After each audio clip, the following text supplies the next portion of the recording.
News every 15 minutes, weather every 10, and sports twice an hour. Newstalk, KGVO, AM 1290 and 101.5 FM. You're listening to Montana Morning with Peter Christian. Investigating an apparently bogus letter. Good morning, everyone. It's Montana Morning. It's Tuesday, April 26, 2016. A little light rain falling in Missoula right now. It's going to be a rainy week. 46 in Missoula right now. And our newscast this morning, sponsored by Kootenai Creek Village, the maintenance-free active adult community in Stevensville, but they offer the best of western Montana living. Missoula County Sheriff's Office is investigating what appears to be a fraudulent letter, purportedly sent by the Missoula County Commissioners to the U.S. State Department, withdrawing the county's support to help resettle refugees.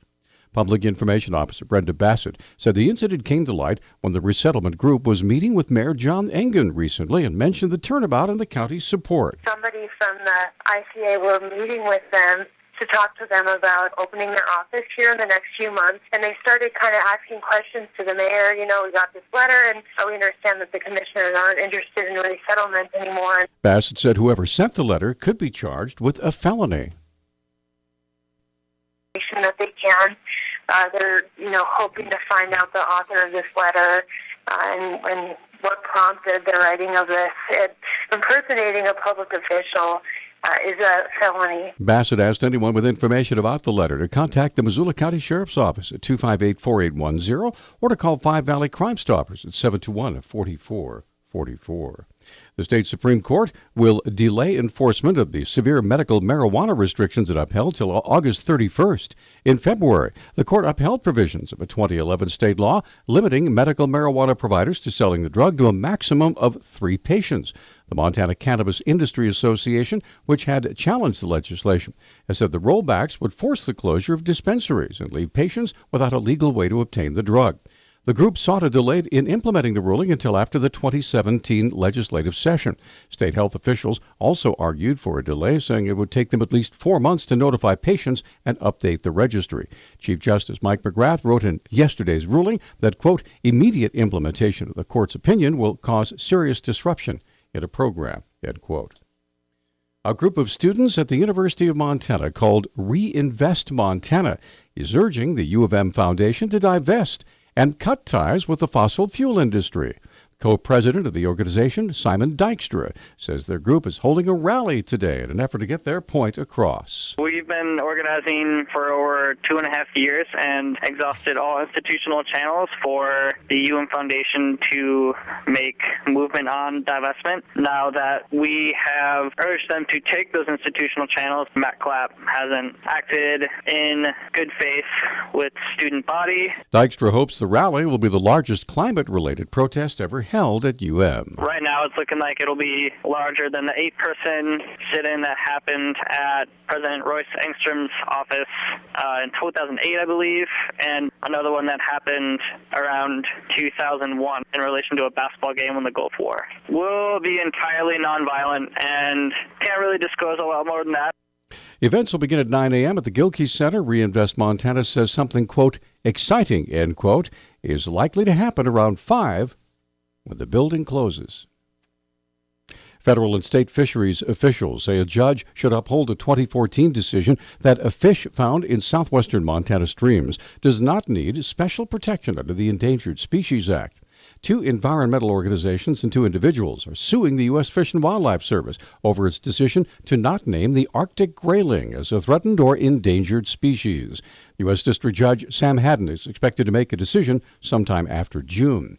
The Missouri River system upstream of Great Falls holds the only Arctic grayling population in the contiguous United States. The environmental groups say the fish faces threats from low flows, rising water temperatures, and climate change. The Fish and Wildlife Service says 19 of 20 Arctic grayling populations in Montana are stable or increasing. We have more on the tragic accident Saturday that took the life of 3-year-old Landon Haight of Helena after part of a metal boat dock fell on him at Canyon Ferry Lake. KGVO News spoke with Lewis and Clark County Sheriff Leo Dutton yesterday. The father told us that he had been fishing and the kids were playing. He noticed that they were missing, went looking, and finally found the little boy, and he was pulseless and breathless. a bystander, a fisherman, and another nurse came along and helped start CPR. Dutton said the boy was flown to Sacred Heart Hospital in Spokane, where he died. So the family had a tough decision to make, and they made that decision and chose to donate the organs, which is an incredible gift for other kids or other people.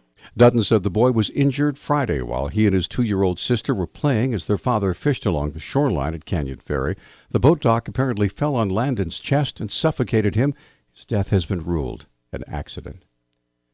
The Montana Supreme Court continues its road trip across the state tomorrow as the High Court will hear oral arguments in the case brought by author John Krakauer to force the University of Montana to disclose records of Jordan Johnson, who was charged with sexual assault.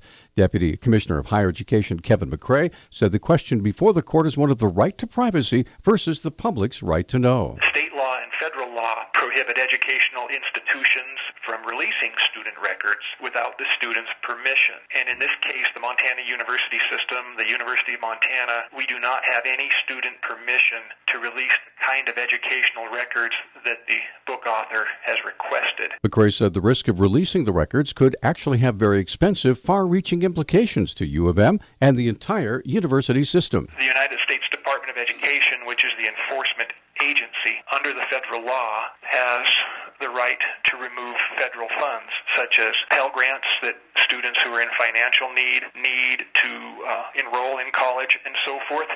McCrae said the Montana University System would comply with the Montana Supreme Court's decision should it order the release of the confidential records.